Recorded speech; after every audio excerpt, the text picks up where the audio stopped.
파타라차라는 부처님 당시에 비구니 스님이 계신데요. 이 스님께서 이제 살아온 생애를 살펴보면 참 기구하구나라는 생각이 들어요.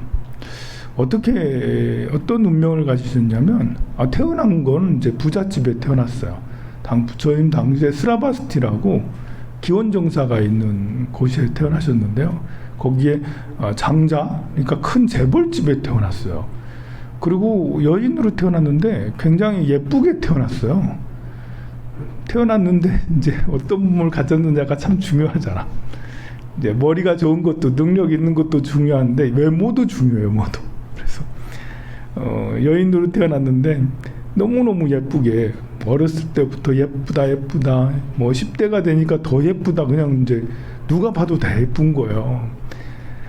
집은 또 부자고, 그래서 이렇게 잘 키워서 이제 시집을 잘 보내야겠다라고 생각을 한 아버지는 구중궁궐을 만들었어요. 우리 딸이 너무 예쁜 거야. 그래서 집도 잘 만들어주고 시종도 잘 붙여서 정말 귀하게 잘 키웠거든요. 그럼 이제 16세가 지나자 이제 혼사를 여러 군데 넣어서, 혼사가 막 들어오지. 예쁘다니까, 또 부잣집이니까 여기저기서 혼사가 막 들어오고, 그렇게 해서 혼인을 치르려고 했는데, 글쎄 그 사이에 자기가 너무 구중궁궐에 자기 딸을 갖춰놓고 하는 바람에 그 옆에서 시종을 들던 청년하고 사랑에 빠진 거예요. 청년하고. 10대 중반의 소녀, 또 20대 초반, 10대 후반의 청년, 철이 없잖아요. 결혼 날짜는 이제 다가오지. 야, 이걸 어떻게 해?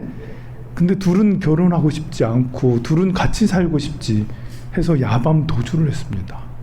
야밤 도주를 집을 떠나서 멀리 갔어요.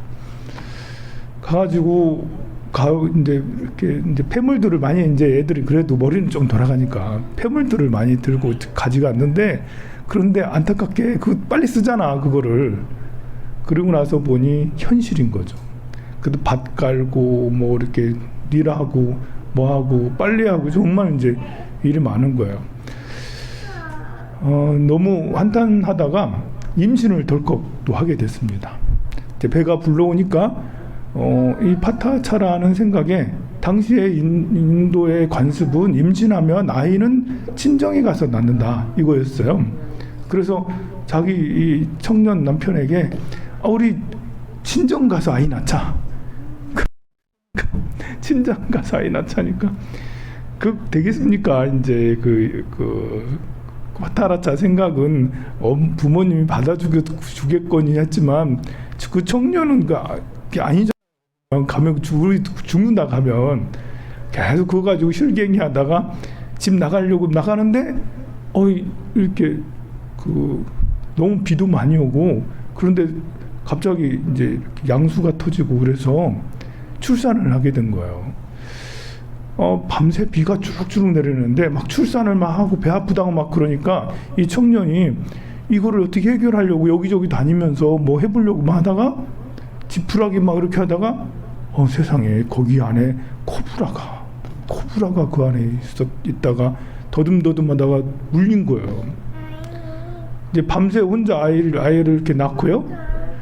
저기 남편은 어디 갔지? 뭐 그렇게 하고 있다가 정신 차려서 이렇게 살펴보니까 독사에 물려가지고 이렇게 이제 죽어 있는 걸 보게 된 겁니다. 이 이야기가 잘못됐구나. 벌써 죽으면 안 되는데. 벌써 죽으면 안 돼요. 미안합니다. 이때는 아이를 낳았어요. 나중에 죽일게요, 이 청년. 이때는 아이를 낳았어요.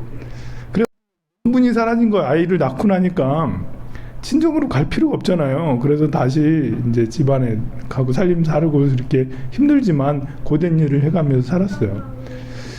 나중에 두 번째 아이를 갖게 된 거예요. 두 번째 아이를 갖고 이제 할 수도 없고 어떻게 하다가 그래도 또 이제 또 가야 된다고 이제 파타라차는 그러고 그 청년은 안 된다라고 자꾸 맨날 그거 가지고 싸운 거죠. 난 집에 돌아가고 싶다. 이제 청년은 안 된다. 맨날 그거 가지고 싸웠습니다. 그러다가 이제 정말 아까 말한 대로 두 번째 아이를 이제 빨리 출산하게 된 거예요. 그래서 청년이 죽고 이제는 자기 혼자 두 아이를 키울 수가 없잖아요. 한 아이는 이제 이만해가지고 2살, 3살 된 거예요. 또 하나는 금방 갓난 아이입니다. 갓난 아이를 얻고 애들을 데리고 집으로 돌아가겠다고 집으로 막 가는데 비가 많이 와서 강에 물이 부른 거예요. 강을 건너려고 하니까 이거 안 되겠네. 두 아이를 건너기는 너무 무리해서 한 아이 보고 큰 애 보고 너네 가만히 있어 하고 이제 아이를 얻고 이제 저 강 건너로 내려다 놓고 다시 또 돌아와서 이 아이를 갖고 가려고 이렇게 했는데 돌아오다 이렇게 보니까 자기 그 갓난아이가 독수리가 와가지고 막 먹으려고 하고 있는 거예요. 그래서 안 된다고 저 독수리 잡아라 막 이렇게 하고 있는데 저 뒤에 있던 조그만 꼬마아이가 엄마가 자기를 부르는 줄 알고 막 손흔들 막 이러니까 자기를 부르는 줄 알고 물속에 뛰어들었어요. 그래서 큰애는 물에 떠내려가고 갓난아이는 독수리한테 가고 자기 남편은 코브라에 물려 죽고 거의 실성하다시피 정신없이 이렇게 집에 다 왔더니 집은 또 불이 나 있어. 불이 나가지고 부모님이 다 돌아가셨어. 그러다니까 이제 뭐 자기는 이제 집도 절도 진짜 아무것도 없고 모두 자기가 아는 중요한 인물들이 모두 다 돌아가신 거예요. 죽은 거예요, 세상에. 이거보다 더 기구한 사람 있나? 더 기구한 사람 찾으려면 있겠지. 그런데 참으로 너무너무 기구합니다. 이제. 본래는 부귀 영화를 누릴 수 있었는데 괜히 이렇게 집 나가는 바람에 모든 것을 잃고 이렇게 그냥 부모님이 점지해준 그 사람하고 이렇게 결혼하고 했으면 그냥 쭉 갈 텐데 이게 사람에게 정해진 운명이라는 게 따로 있는 게 아닌 거예요. A라는 길이 있고 B라는 길이 있는데 A라는 길은 평탄한 길이고 B라는 길은 험지예요. 비포장도로지. 근데 사람들은 A라는 길을 선택하지 않고 B라는 길을 선택하는 사람들이 종종 있습니다. 이게 복이라는 거는 조건에 따라서 이렇게 형성이 되는 거예요. 그러니까 타고나게 복이 있는 경우도 있어요. 이제 B라는 길을 선택해서 집 나가도 부귀 영화를 누리는 사람도 있어요. 타고난 복이 있어. 타고난 복이 있는 부류가 있고요. 복이라는 게 정해지지 않아서 대체로 조건에 따라 달라져요. 내가 어떤 길을 선택했느냐에 따라서 다른 거예요. 아무리 부귀 영화를 갖고 태어났어도 파타라처럼 집 나가서 청년하고 무능한 청년하고 그것도 유능한 청년이었으면 괜찮았는데 그렇게 되는 거예요. 만약에 출가하지 않았으면 저는 19세에 출가를 하냐 마냐 이걸 가지고 해서 전 출가를 했어요. 여러분들이 생각할 때 황룡사를 이렇게 하니까 스님은 이 스님은 잘 살 거야. 스님은 세속에서라도 무슨 대기업은 안 해도 중소기업은 하겠지? 라고 그렇게 생각할 수 있겠지만 몰라요. 그거는 내가 이렇게 출가해서 능력이 더 좋아졌을 수도 있어요. 제가 출가하기 전에는 좀 바보였거든요. 약간 생긴 것도 더 절에 와서 잘생겼다는 소리 들었지 절에 오기 전에는 그런 얘기 별로 못 들었습니다. 그 사람이 근데 지금도 마찬가지입니다. 저도 내가 지금 이제 승려의 길을 버리고 다른지 아니면 승려라 하더라도 포교당을 안 하고 다른 길을 선택할 수 있잖아요. 지금 내가 싸우던 길이 있잖아. 그거 말고 다른 길을 선택할 수 있는데요. 다른 길은 리스크이기도 하고 새로운 기회이기도 하죠. 파타라처럼 망하는 길이 될 수 있어요. 다른 길이. 그런데 또 다른 길을 가서 성공한 사람도 많아요. 의외로. 그래서 뭐가 딱 맞다고 할 수는 없는데 항상 내 선택은 인연과 조건, 그 인연에 따라 조건이 어떻게 형성이 되는지 내가 어떤 선택을 하는지가 너무나도 중요한 것이죠. 그래서 이 파타라차는 그야말로 이제 미쳐서요. 실성해서 막 미쳐서 돌아다녔어요. 여곶쪽 옷에. 그 옷도 제대로 안 입고 막 돌아다닙니다. 그러다가 이제 막 돌아다니다 보면 여기저기 돌아다니다 보면 이게 사람이 이렇게 참 조건에 따라 좀 다른 게 그렇게 지금까지는 참 너무 힘든 길이었어. 그런데 막 돌아다니다가 어떻게 하다 스님들이 모여있는 스님들이 수행하는 숲에 들어간 거예요. 숲에 들어가는데 부처님께서 법문을 하시고 제자들 500명이 쫙 해서 앉아있는 그곳에 들어간 거예요. 그냥 들어갔겠어요? 그냥 날뛰면서 들어갔지. 옷을 다 이제 벗고 그래 들어갔겠죠. 막 법회장에 이제 소란을 피우면서 막 진입하려니까 이제 부처님 제자들이 막았어요. 이상한 사람 왔다. 미친 사람 왔다. 법회를 어지럽히지 말라라고 막았습니다. 근데 부처님께서는 멀리서 보시고는 그 여인을 막지 말라. 그 여인이 막지 말라라고 3번을 말씀하셨어요. 그 여인은 막 와가지고 이제 그 부처님 앞에 오시자 부처님께서 한마디 하십니다. 세상에 아프지 않은 사람은 없다. 힘들지 않은 사람은 없다. 죽지 않는 사람은 없다. 라고 하니까 그때 정신이 번쩍 들어서 내가 뭐 하고 있지? 옆에 사람들이 옷을 갖다 주고 옷을 이제 입고는 부처님 옆에서 부처님 말씀을 계속 듣습니다. 세상에 기구한 인생을 가진 사람은 너무나 많습니다. 파타라차 같은 눈에 띄게 기구한 사람도 기구한 것이지만 여기 계신 여러분들도 지난 세월을 쭉 놓고 보면 나름 다 기구해요. 나름. 저도 나름 기구해요. 저도 나름 기구하고 여기 계신 여러분도 기구하고 오늘 막제이신 이순자 영가님도 기구하셨어요. 기구하다라는 것이 꼭 이제 파타라처럼 운명이 막 이렇게 한 게 아니더라도 각자마다 아픔은 다 있고 괴로움은 다 있게 마련입니다. 또 이렇게 이순자 영가쯤 이렇게 돌아가시고 나이가 많아서 돌아가시기도 하고 나이가 적어서 돌아가시기도 하고 어려서 돌아가시기도 하고 이렇게 그런 이야기들을 쭉 하신 부처님께서 설하시니까 파타라차는 이제 마음을 가다듬고 부처님께 정말 진심으로 어찌 보면 이제 부처님께서 하신 말씀은 실상을 얘기한 거예요. 세상 사람은 이렇다. 부처님의 말씀은 위로이기보다는 세상은 이렇다라고 말씀을 드렸는데 말씀을 한 것인데 설하신 건데 듣는 사람들은 부처님의 말씀 안에 자비심도 함께 있는 거예요. 그러니까 참 중요해요.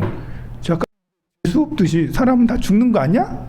다 죽는 거지. 너도 마찬가지야. 이렇게 얘기하고 하는 거랑 다 죽는 거야. 하면서 이렇게 누구라도 다 아프고 힘든 거지. 이렇게 따뜻하게 얘기해 주는 건 정말 다른 것 같아요. 그런 이제 부처님의 이런 위의 교화라고 해서요. 부처님의 느낌이 너무 자비롭고 해서 이렇게 마음이 외로운 자, 차가운 자, 어두운 자는 마치 빛을 만난 듯이 마치 따뜻한 난로를 만난 것처럼 부처님을 보기만 해도 음성을 듣기만 해도 그냥 치유가 저절로 되는 거예요. 그래서 파타라차도 그 자리에서 치유되고 부처님께 출가하겠다라고 부처님이 제자로 만들어 드립니다. 그래서 비구니 스님이 돼서 그렇게 하죠. 그 이후에 스님이 돼서 유명한 이제 그 수행을 해서 아란의 경지에 이르고 지금까지도 회자되는 아주 유명한 큰 장로 비구니가 돼요. 여성 수행자 중에 최고로 훌륭한 이제 단계까지 올라가게 되죠. 사람은 이제 그 자기가 가진 복을 박차고 나오는 사람도 있죠. 파타라차가 철 모를 때는 자기가 가진 복을 박차고 이제 엉뚱한 길을 선택을 하기도 하는데요. 그래서 엉뚱한 길을 선택해서 정말 이런저런 고생들을 자꾸 하고 이렇게 보면 이제 이 한생 동안에 그런 것들을 겪었다 할 수 있지만 여러분들은 또 우리네 삶을 또 생각하면 이제 파타라차가 집 나와가지고 이제 자기 남편하고 이렇게 살고 애들하고 이렇게 겪는 일들이 인간의 삶이 그런 게 아닌가 싶어요. 여러분들은 모두 다 전생의 부처님 제자였어요. 모두 다 극락세계에 계시든 도들촌에 계시든 어디에 계시다가 도리천에 계시다가 인간세계로 내려왔어. 한번 살아보겠다고, 한번 해보겠다고. 인간세계에 오면 좀 뭔가 좀 새로운 게 있지 않겠나? 그래서 여러분들은 전생에 사실 하늘세계에 있었던지 극락세계에 있었을 텐데 여기 와가지고 이제 한번 사람으로 다시 태어나면 모든 게 리셋이 되거든요. 다 잊어버리거든요. 다 까맣게 잊어버려. 전생에 아무리 고귀했어도 이 생에 오면 다 까먹고 잊어버리거든요. 여기 와가지고 여러분들이 뻘짓하고 별짓 다 하고 이렇게도 해보고 저렇게도 해보고 이렇게 해서 살아보고 저렇게 해서 살아보고 다들 정말 고생들 하는 거예요. 그래서 이 사바세계가 가민의 세계라고 하는 거야. 사람은 지금 현재 이 사람의 재물적 가치, 신체적 그 외모를 가지고 그 사람이 복이 많다, 복이 적다라고 할 수가 없습니다. 그 전생에 큰 부자였어도 이 생에 엄청 가난할 수 있고, 전생에 엄청 그 힘이 센 건강하였어도 지금은 뭐 이렇게 그 몸이 여기저기 아파가지고 막 이렇게 너무 힘이 없고 이럴 수도 있는 거예요. 내 가치는 누가 따로 정해주는 게 아니에요. 내 가치는 내가 스스로 정하는 거죠. 여러분들의 가치는 여러분 나 자신은 얼마 정도 되는가 한번 생각해 보셨나요? 여러분들은 값으로 매기면 얼마큼이죠? 값으로 매기면 100만 원짜리인가요? 1000만 원짜리인가요? 1억짜리인가요? 1조짜리인가요? 여러분들은 스스로를 얼마로 매길 거예요? 무한의 가치를 매길 거예요? 100억 정도 할 거예요? 아니면 1000만 원 정도인가요? 아니면 가치가 없나요? 여러분들은 꽃처럼 아름다운, 가장 이제 아름다운 우담바라 같은 존재인가요? 아니면 호박꽃 같은 존재, 코스모스인가요? 아니면 다 지어가지고 다 지어서 다친 꽃, 쓸모없는 꽃, 땅에 떨어진 꽃인가요? 여러분들은 어디에 속한가요? 여러분 다이아몬드인가요? 아니면 그냥 금강석인가요? 아니면 그냥 지나치는 돌인가요? 걸리는 돌인가요? 아니면 돌도 아니고 그냥 흙에 불과한가요? 여러분들은 어느 정도 되는 거죠? 사파이어인가요? 아니면 뭘까요? 아무 가치 없는 돌인가요? 그 가치는 염라대왕이 판단해 주기도 하지만 염라대왕이 오늘 이순자 영가한테 너 안 돼. 저기가. 그래서 너는 그래 황룡사에서 죄를 지내니까 극락세계 가야지. 이렇게 오늘 이제 이렇게 염라대왕이 평가를 해주겠지만 그거는 이제 밖에서 보는 공적 평가고 내적 평가도 중요해요. 내가 스스로 나 자신에게 점수를 매기는 것도 중요해요. 내적 평가가 제대로 잘 이루어져야지 자기가 성장하게 되고 꿀리지 않고 잘 살게 돼서 외적으로 성공하게 되는 거거든요. 그러니까 이 외적 평가는 결과고 내적 평가는 원인이 될 수 있어요. 그래서 여러분들이 스스로 자기 자신을 어떻게 평가하는지는 매우 중요해요. 나이가 들어서 나이가 70이 넘고 80이 넘어 내가 다 살았네. 이거 다 살아서 뭐해? 인생 다 망했다. 이러고 있으면 그게 이제 자기 평가가 저평가를 하는 거예요. 내 금덩어리 그 본래 다이아몬드 같은 이런 평가를 그렇게 하지 않고 쓸모없이 이제 죽어도 이제 삶이 다 망가졌구나 하면서 우울해하고 하는 것은 완전 저평가해서 자기를 똥처럼 이렇게 평가를 해서 자기 너무 힘든 거죠. 그래 되면 몸도 아픈데 마음까지 힘들어 봐요. 이렇게 뭘 하다가 실패할 수도 있죠. 그래서 돈이 하나도 없을 수도 있어. 그러면 이제 자기 자신을 엄청 저평가를 해요. 이제 자학을 하는 게 자기 자신을 저평가하는 거예요. 누구나 실패할 수도 있고 누구나 하다 보면 당할 수도 있고 잘못할 수도 있는데요. 그때마다 우리는 스스로 굉장히 크게 이제 저평가를 해서 다시 일어서지 못하는 경우들도 있죠. 그럴 게 아니고 이렇게 나 본연의 가치는 나이랑 관계가 없어요.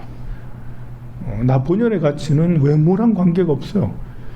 여러분들이 이렇게 어떻게 생겼든 이제 이렇게 뽀송뽀송한 아주 예쁘고 잘생긴, 누가 봐도 예쁘고 잘생긴 그런 사람이든 아니면 나이가 많아가지고 쭈글쭈글하고 이제 보기가 흉하게 생기든 관계없이 거울을 보면서 나 참 너무 잘생겼다, 나 참 너무 잘났다, 이런 건 꼭 필요합니다. 거울 보면서 내가 이렇게 늙어가지고 주름이 찌글찌글해가지고 이래가지고 뭐 허리도 꼬부러지고. 저는요 사진 찍기 싫어하는 사람 정말 싫어요.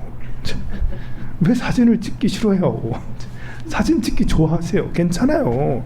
내 모습에 대해서 스스로 이렇게 보일 수 있어야 돼. 내 자신이 보여도 괜찮습니다. 못생겼다고 생각하지 마시고, 늙었다고 생각하시지 말고, 쭈글쭈글하다, 허리가 뭐 이렇게 됐다, 이런 거 생각하지 마세요. 아무도 그 사진을 보면서 이걸 가지고 막 욕하고 그렇게 하지 않아요.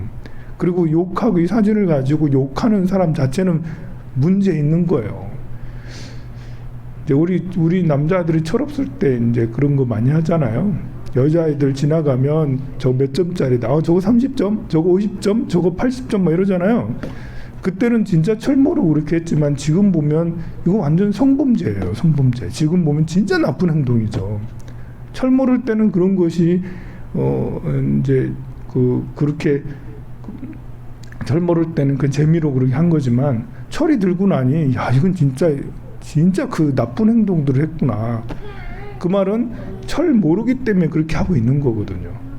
그러니 남들이 이렇게 사진을 보고 야 저렇게 뚱뚱해서 사진 찍으려고 사진 든 거 좋아해? 참 그렇게 하다 이렇게 하는 그 사람이 문제가 있는 거예요. 사실요. 그 사람이 저지른 거예요. 여러분들은 사진 찍는 걸 좋아하세요. 괜찮습니다. 내 모습을 보고 이제 이렇게 기쁜 마음 70%, 안타까운 마음 30%. 이제 내가 이거밖에 안 되래 하면서 무조건 100% 이렇게 스스로 자기를 그렇게 하라는 건 아니고요. 자신감 뿡뿡하는 것이 훨씬 더 많아야 된다. 겸손한 것도 있어야죠. 당연히 내가 이렇게 못생겼네, 뚱뚱하네, 내가 이렇게 늙었네, 뭐했네 이렇게 하면서 그런 아쉬운 마음도 있는 거예요. 당연히. 그러나 그것이 지배해서는 안 되는 거고요. 그러면 너무 위축감이 들고 자책감이 들고 해서 삶이 이렇게 행복감이 많이 줄어요. 그러지 말고 이렇게 자신의 외모에 대해서 또 스스로의 인격에 대해서 이렇게 남에게 감사하고 하는 것도 이렇게 마음이 유연한 사람이 남에게 감사를 잘해요. 남을 용서해 주는 것도 마음이 유연한 사람이 용서를 잘해요. 나는 용서해 줄 수 있다라는 확신이 있어야지 어떤 상황에서도 용서가 되는 거거든요. 나는 이 부분은 용서하고 이 부분은 용서 안 할 거야. 이래 되면 그러면 이제 마음이 자꾸 걸려요. 그래서 용서 안 되는 게 있어. 그래가지고 용서를 안 해. 그렇게 해봐야 뭐 할 거예요. 나는 어떠한 누구라도 다 사랑할 수 있어. 어떠한 누구라도 다 용서할 수 있지. 어떠한 누구에게라도 다 감사할 수 있지. 이러면 어떤 상황에서도 용서할 수 있고 감사할 수 있고 사랑할 수 있어요. 난 누구도 미워하지 않을 거야. 이런 강한 이제 마음속에 이런 것이 있어야 되거든요. 그래야지 내 마음에 안 드는 사람도 미워하는 마음이 일어나다가도 내가 누구도 미워하지 않겠다고 서야겠지. 나 부처님 앞에서 누구도 미워하지 않을 거야 라고 서야겠어. 그러면 이제 미워하는 마음이 일어나다 하더라도 아니구나 하고 할 수가 있어요. 그것이 내 모습에 대해서도 마찬가지라는 거죠. 내 모습은 정말 예뻐? 잘생겼어? 나 훌륭해. 나 정말 대단한 것 같아. 이렇게 생각할 때 나한테 내가 힘들 때 다시 일어서고 내가 답답하고 외로울 때 다시 또 이렇게 마음이 행복할 수 있는 원천이 될 수가 있어요. 그러니 돌아가신 영가님도 이순자 영가님도 마찬가지예요. 염라대왕 앞에서 당당하게 제가 이런 거 저래 이렇게 스님이지 않습니까? 염라대왕님 좀 봐주세요. 이렇게 하면 봐주세요. 그게 아니고 제가 잘못 살았어요. 한 것도 없어요. 너무 후회스러워요. 뭐 이렇게 하고 있으면 염라도 형도 그 좋게 점수를 좋게 주려다가 참 불쌍해가지고 그냥 대충 줘요. 대충 줘. 그런 게 아니고 이렇게 건강한 자신감은 모두를 편안하게 하고 모두를 아름답게 합니다. 건강한 자신감을 가진 사람하고 같이 있으면 기분이 좋아요. 그런데 잘못된 자신감 내지 잘못된 자폐감을 가진 사람하고 있으면 힘들어. 옆에 있는 게 너무 힘들어. 남을 불편하게 가만히 있어 존재하는 것 자체가 힘들어. 우리 이순자 영가님께서는 참 좋은 분이시라고 저는 믿고 있고요. 49일 동안 저도 기도 잘 해드리고 열심히 해드렸어요. 그래서 마음이 더 가고 또 이순자 영가님도 저희들의 기도로 마음이 더 기쁘고 행복한 마음이라고 생각이 듭니다. 오늘 이제 49제 막제 날이기도 하고 지장제일이기도 한데요. 먼저